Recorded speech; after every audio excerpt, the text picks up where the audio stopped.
Bom dia. Vamos dar início à unidade curricular de Ecologia da Paisagem. Vamos analisar esta disciplina, Ecologia da Paisagem, usando como base os sistemas de informação geográfica. Podemos ver na imagem de rosto uma fotografia aérea de uma zona perto de Vila Real. Temos aqui o Alto de Espinho, a Pousada do Marão, a mancha florestal que está voltada para o IP4 e temos aqui a carta de ocupação do solo referente à mesma zona. Portanto, o estudo da ecologia da paisagem vai se basear, como o próprio termo diz, na análise da paisagem. Mas ecologia da paisagem é uma conjugação de termos, sendo que cada um deles tem um significado muito próprio. Ecologia e paisagem. Ecologia significa estudo da casa ou estudo dos habitats, é um termo grego e permite-nos estudar que relações é que se pode estabelecer entre o meio ambiente e os seres vivos.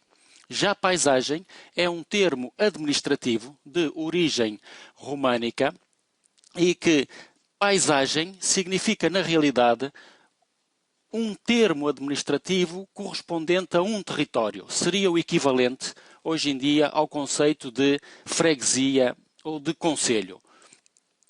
E, dentro deste termo freguesia e concelho, temos o COR, que também vamos analisar mais adiante na ecologia da paisagem, e o polis, que é o modelo das antigas cidades gregas. Reparem-se que a Comunidade Europeia tem atualmente um programa polis, ou teve um programa polis, que visava precisamente remodelar o centro histórico das cidades. Portanto, o termo ecologia da paisagem é uma combinação de duas ciências, estudo do meio ambiente e das relações que se podem estabelecer entre o meio ambiente e a vida animal e vegetal, ecologia, e paisagem, ou seja, a porção de território que envolve uma cidade, ou seja, aquilo que nós vemos ao olharmos para além da cidade ou para além da estrutura urbana.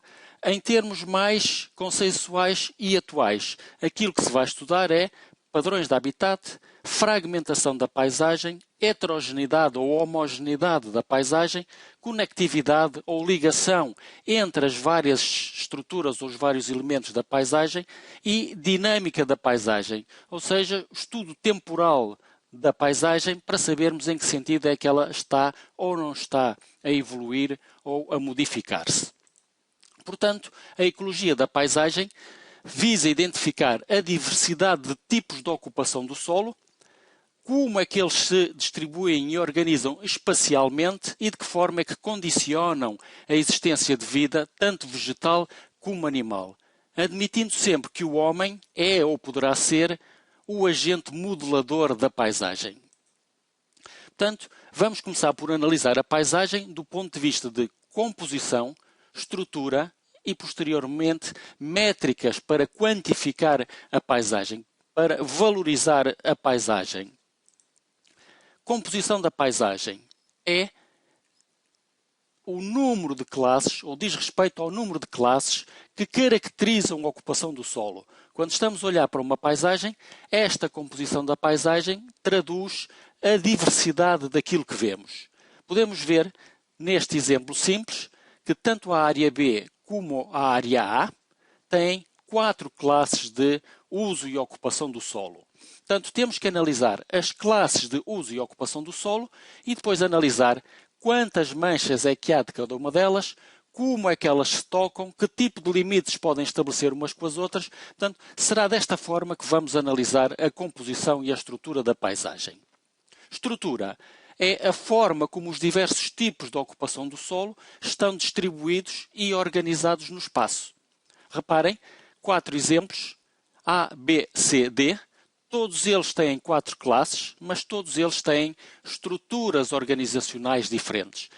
Olhamos e, do ponto de vista cromático, conseguimos saber ou ver que são 4 estruturas diferentes, ainda que tenham o mesmo número de classes e o mesmo número de manchas por classe. Em termos de pontos de contacto, na área B só conseguimos encontrar 2 pontos de contacto entre o mesmo tipo de estrutura e de classe.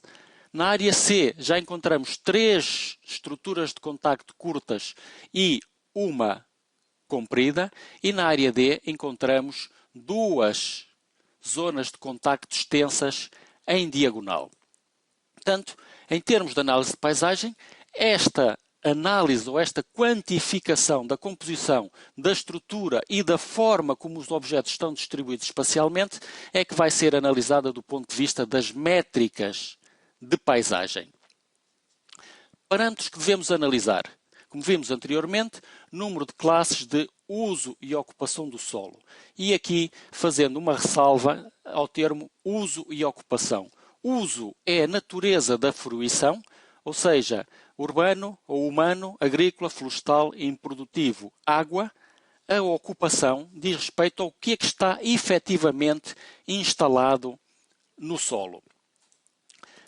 Temos acesso a vários instrumentos de classificação de uso e ocupação do solo. Temos a CLC 2006, que é o Core Inland Cover, um projeto europeu que visa estudar e analisar a cobertura do solo. É feito à escala 1/100.000 e a unidade espacial mínima é de 25 hectares. E depois temos a COS, ou seja, a Carta de Ocupação do Solo, que é um programa nacional português cuja unidade mínima é 1 hectare. Em termos de detalhe, a CLC só nos permite chegar até ao grau 3 de classificação da ocupação do solo, enquanto a COS permite-nos passar para o 4 e para o 5 consequentemente. O que é que significa este nível de detalhe? O nível 1 é a natureza do uso. 1, humano. 2, agrícola. 3, florestal. 4, improdutivo. 5, corpos d'água. Se passarmos ao nível 2, passamos a ter 1, tecido urbano, 2, tecido industrial. Por exemplo, florestas. 3, florestas com árvores. 3, florestas sem árvores ou com vegetação dispersa.